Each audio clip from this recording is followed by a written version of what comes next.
Good morning, dear students of Junior 5, and welcome back. Now we're going to resume our story, Dr. Jekyll and Mr. Hyde, and we're going to start chapter 6.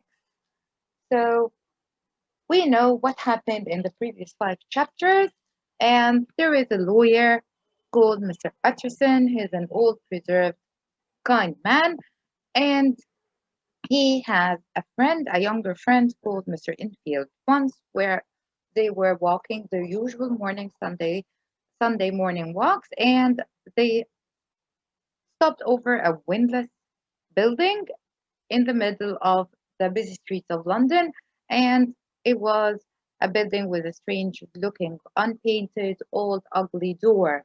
And that reminded Mr. Infield with a story that happened earlier that winter, and he told the story to Mr. Utterson, which developed a huge interest in Mr. Utterson's mind, especially that Mr. Utterson had the will of Dr. Jekyll, and he knew that he had a strange relation with Mr. Hyde, and he wrote in the will that he requests that all his belongings get transferred immediately to Mr. Hyde once he dies.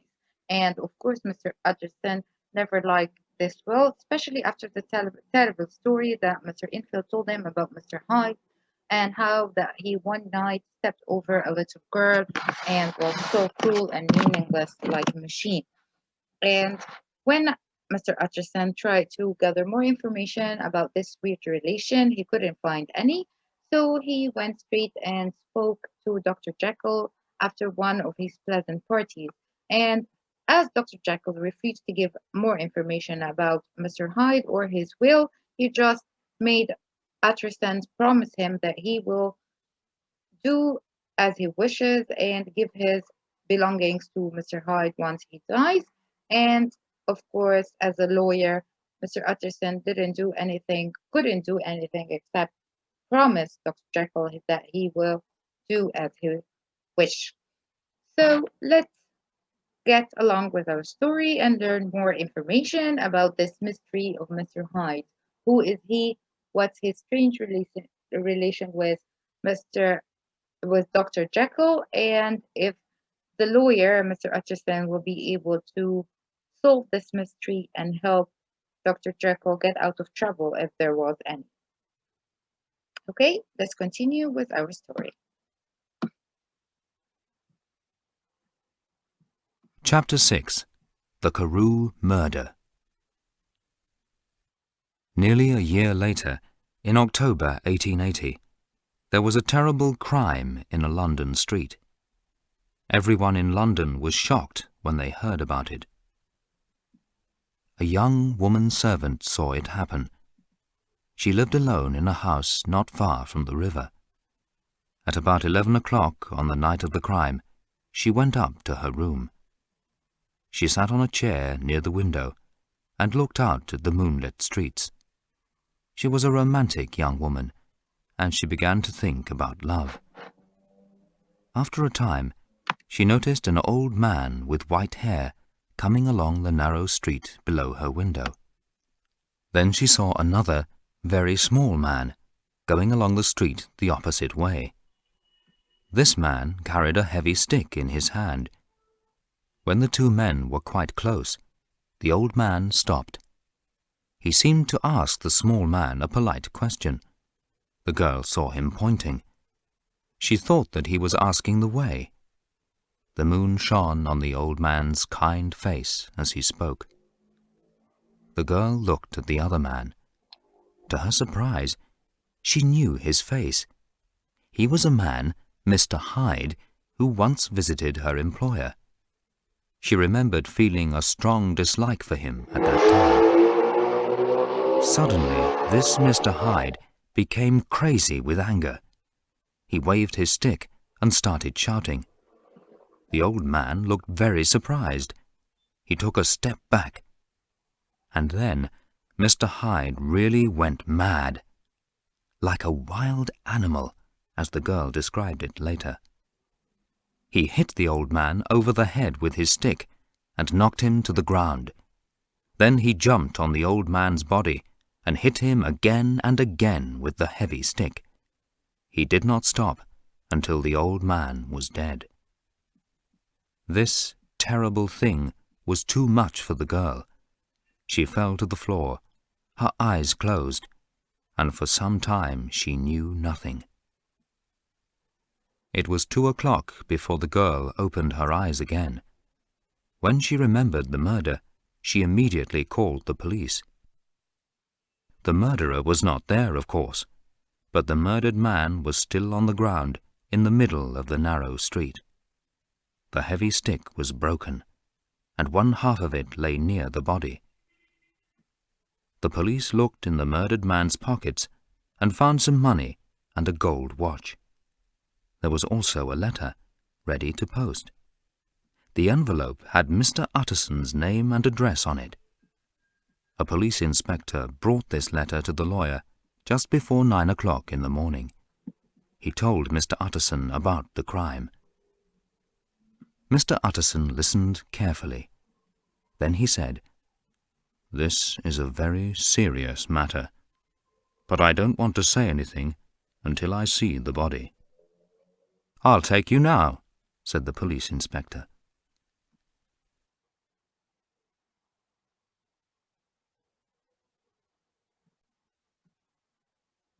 The body was at the police station.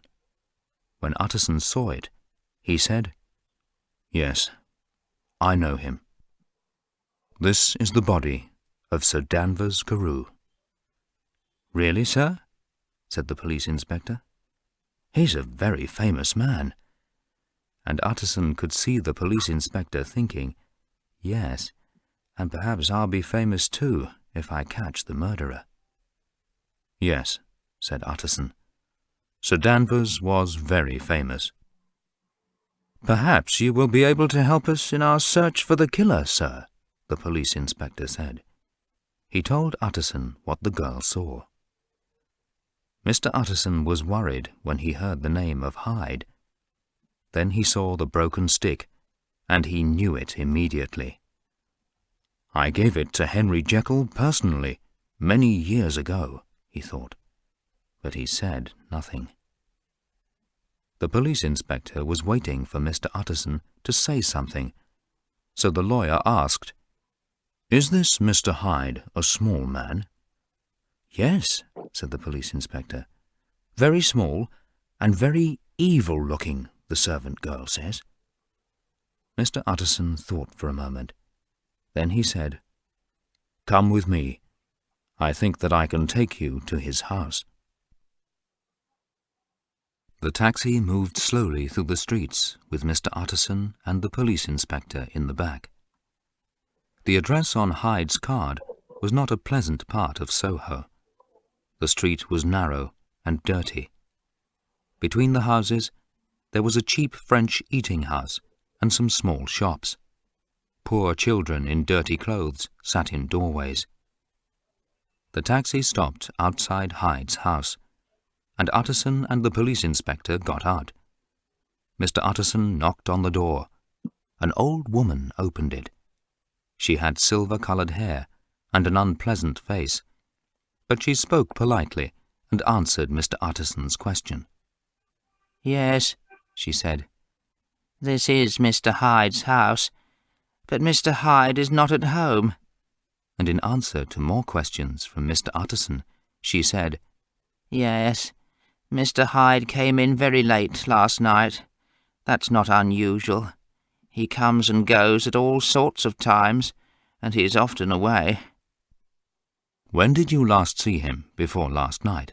asked Utterson. "More than 2 months ago," said the woman. "He went out one day, and I didn't see him again." "We want to see his rooms," said Utterson. "That's impossible," the woman began. Utterson stopped her.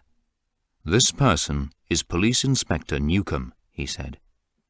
An unpleasant smile came to the woman's face. "Ah," she said, "Mr. Hyde is in trouble. What did he do?" The inspector did not answer. "Just show us his rooms," he said. The rooms had good furniture and some good pictures on the wall, but there were signs that the place was left in a hurry. There were clothes lying on the floor, but with nothing in the pockets. There were a lot of burned papers in the fireplace. From some of the half-burned papers, the inspector pulled out part of a cheque-book. Then he found the other end of the broken stick behind the door. "Now we've got him," the police inspector said to Mr. Utterson. "We must just wait for him at the bank. He can't do anything without money." But it was not as easy as that. Police watched the bank, but Mr. Hyde did not go near it. It wasn't possible to get a good description of the man, and there were no photographs of him. People gave very different descriptions of him, but they all agreed about one thing. He looked wild and evil, and there was something terrible about him. Chapter 7. The Letter. It was late in the afternoon when Mr. Utterson went to Dr. Jekyll's house. Poole opened the door to him, and the lawyer and the servant crossed the courtyard behind the house and went into the workroom. The workroom was for Dr. Jekyll's scientific experiments. Above it, there was a large room where the doctor had his desk, hundreds of books, and things for his experiments. On one wall of this room was a large mirror. There was a fire in the fireplace. Near it, Dr. Jekyll was sitting, silently. He looked very ill.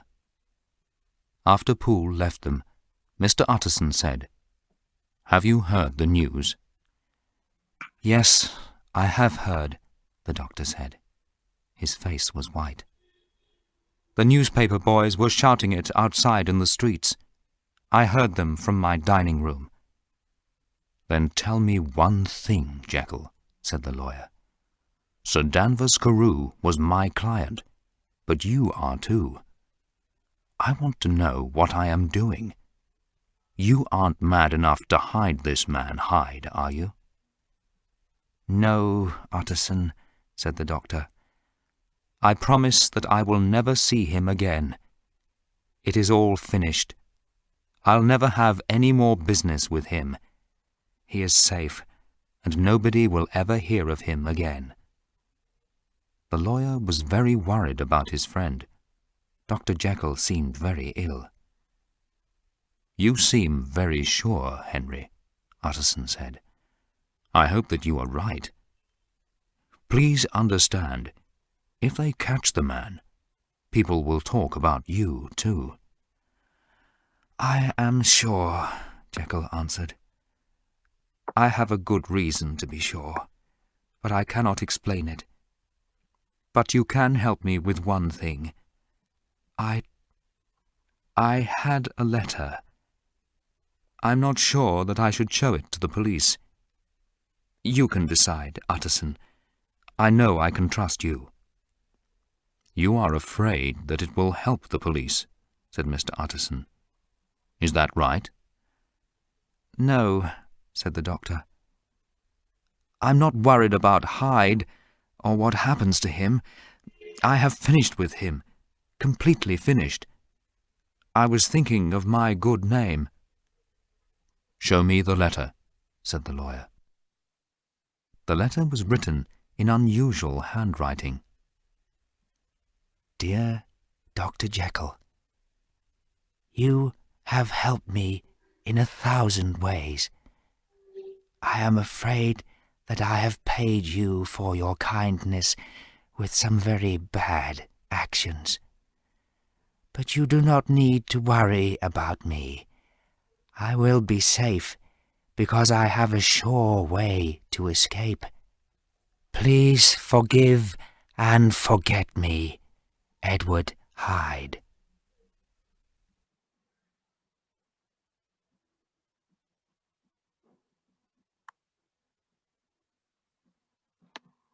So now we understand from this letter that what appeared that after committing a terrible murder and killing someone as famous as Denver Karoo, Mr. Hyde decided to disappear forever from Dr. Jekyll's life and from everyone's life after that murder by escaping, as he stated in his letter.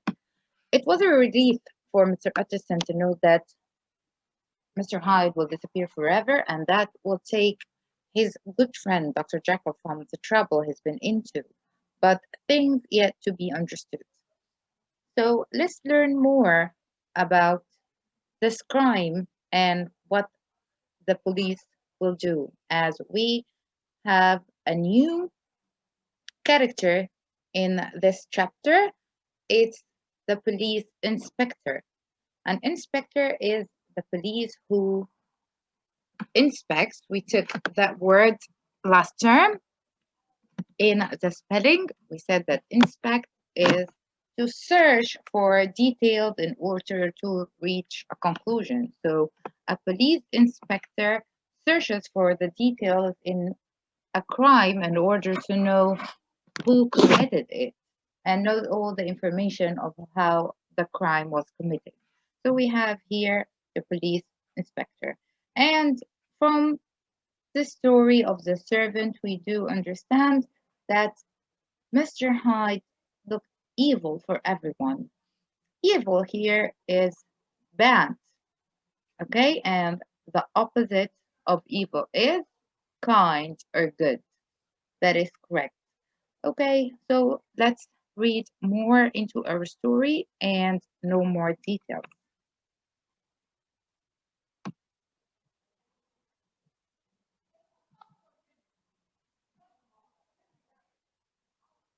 Mr. Utterson liked the letter. It showed that he could worry a little less. "Do you have the envelope?" he asked. "I burned it without thinking," Jekyll answered. "But the letter was not posted. I know that. Somebody brought it to the house." Mr. Utterson thought for a minute. Then he said, "If you agree, I'll keep the letter until tomorrow. I'll think about it." "Please do that," said Jekyll. "And now, I have one more question," said Mr. Utterson. "Was it Hyde who wanted you to put that sentence in your will, the sentence about your disappearance?" "Yes," said the doctor quietly. "I knew it," said Utterson. "He wanted to murder you. You have had a lucky escape." "I have had something much more important," the doctor said seriously. "I have had a lesson. Oh, Utterson, I have learned a lesson." On his way out, the lawyer stopped and spoke to Poole.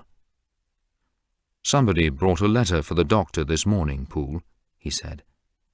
"Can you describe the person who brought it to the door?" "No letters came today," the old servant said. "Only a few that the postman brought. All bills." Mr. Utterson's fears were as great as before when he walked home. "It seems that the letter came through the workroom door," he thought. "Or perhaps it was written in the workroom. If that is true, I must be very careful." The newspaper boys were shouting in the streets of the city. "Read all about it! Sir Danvers Karoo murdered! Read all about it!" A few hours later, Mr. Utterson was sitting by the fire in his own office. With him was his head clerk, Mr. Guest. Utterson trusted his clerk. Guest often went to Dr. Jekyll's house on business for Mr. Utterson, and he knew Poole. "Perhaps he also knows about Mr. Hyde's visits to the house," thought Utterson. Mr. Utterson decided to show Guest the letter which explained some of the mystery. There was another good reason for showing Guest the letter. Guest was very clever about handwriting. "This is terrible news about Sir Danvers Karoo," Mr. Utterson said. "Yes, sir. Terrible," said Guest. "The murderer was mad, of course."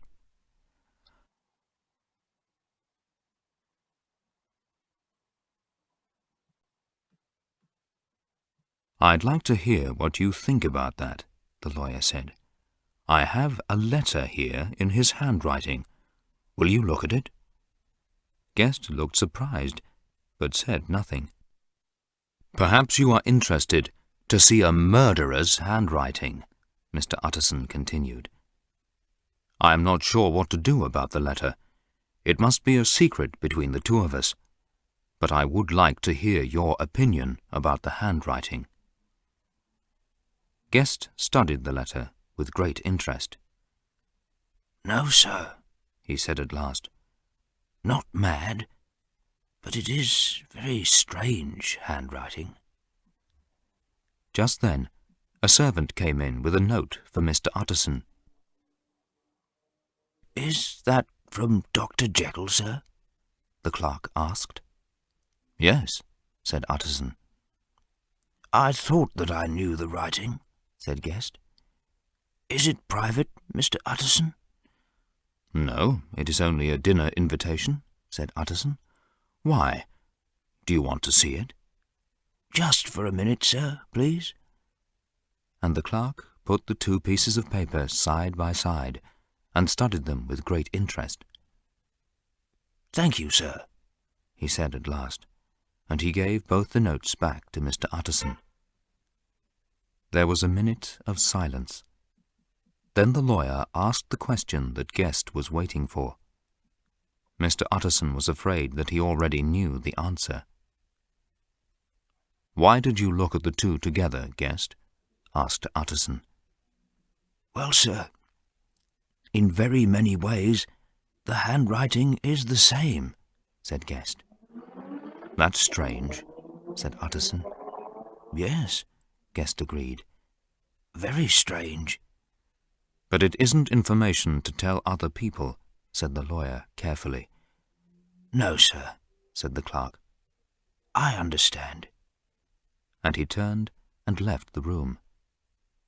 When Mr. Utterson was alone, he locked the note in his safe. "I don't understand it," he thought. "Henry Jekyll wrote a letter for a murderer." And the blood ran cold through his body. Interesting, right? So now we have a new piece of information in our story. It seems like Dr. Jekyll and Mr. Hyde share the same handwriting, or maybe Dr. Jekyll was the person who wrote that letter and signed it under the name of Mr. Hyde. So strange, right? We will know more in chapter 8, but first we have a new word here. We have the word clerk or clerk as it's pronounced in British English. This is a name of a job. It's a person who works with papers in an office.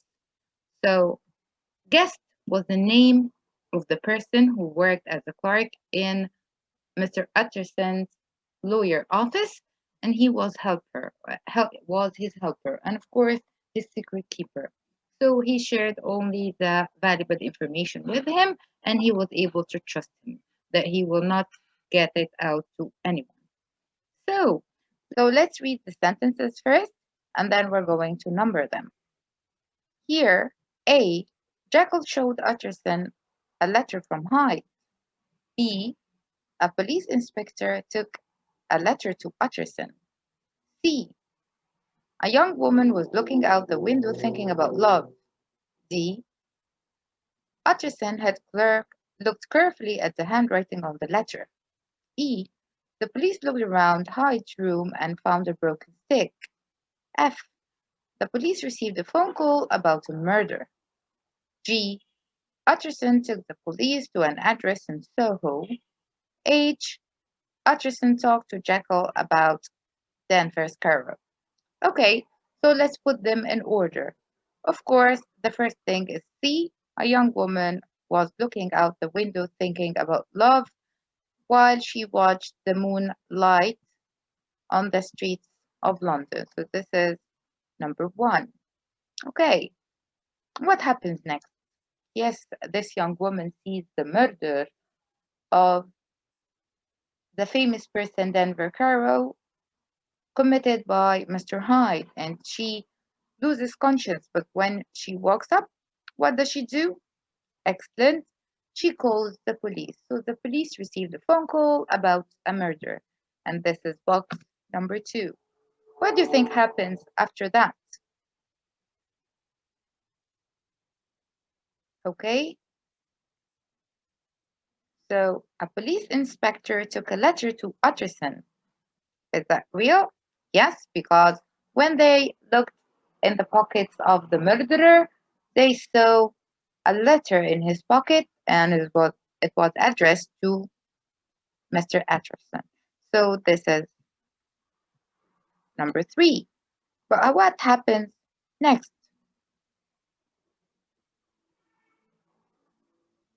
Okay, yes, the police know. So Utterson immediately goes to Dr. Jekyll and speaks to him about the death of Danvers Karoo. So this is number 4. And then Jekyll shows him the letter from Hyde that he is going to disappear from his life again. So that's number 5. But after that, he takes the police to Mr. Hyde's address, right, in Soho in order to catch him. But of course, they didn't find him home. So what did they do? They asked if they can look around in his room. So this is what they did, and this is number 7.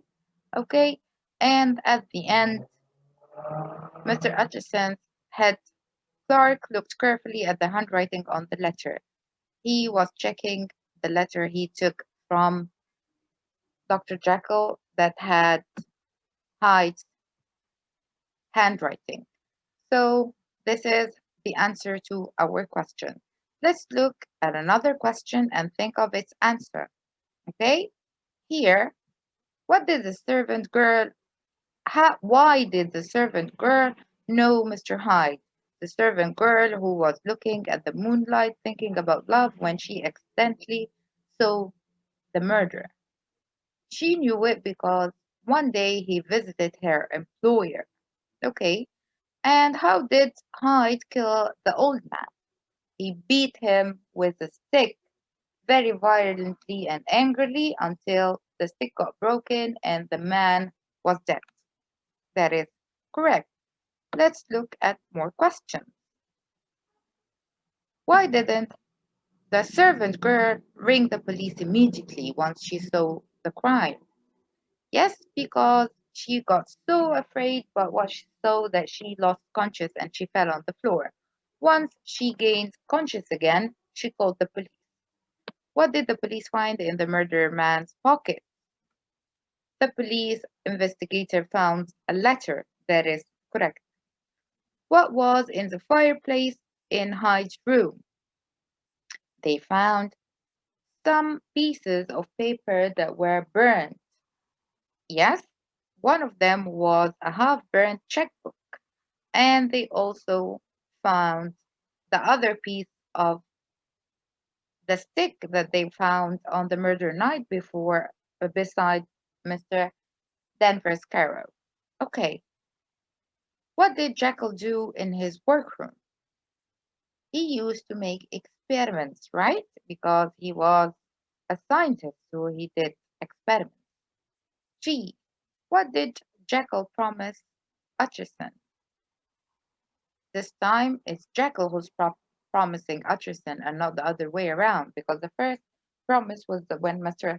Utterson promised Jekyll that he will do as he wishes. But here, Jekyll promised that there will be no more Mr. Hyde. Okay, and why did Utterson show Hyde's letter to his clerk? Yes, because He wanted to gain more information and analysis from the handwriting. He wanted to know whether it's written by a mad person or not. And he also had a strange thought. And when the clerk saw the letter, he had the same strange thought, is to compare the handwriting with that of Dr. Jekyll. So Mr. Atcherson showed Hyde's letter to his clerk to analyze the handwriting.